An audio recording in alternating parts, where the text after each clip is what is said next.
Oggi il governo invece disprezza totalmente la coesione sociale, punta a dividere il paese.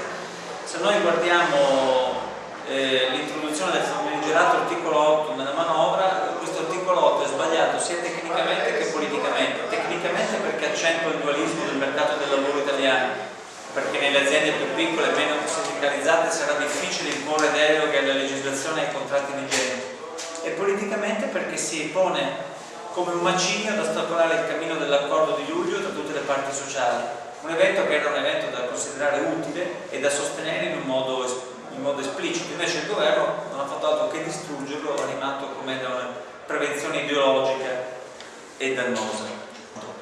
Infine abbiamo proposto di ridurre il dualismo del mercato del lavoro, cioè con degli emendamenti che andassero nel senso di portare verso un tipo di contrattazione unica, eliminando diciamo, i contratti a tempo indeterminato e i contratti a tempo determinato, che hanno portato il fatto che ci sono al livello enorme di precarietà che c'è in questo periodo.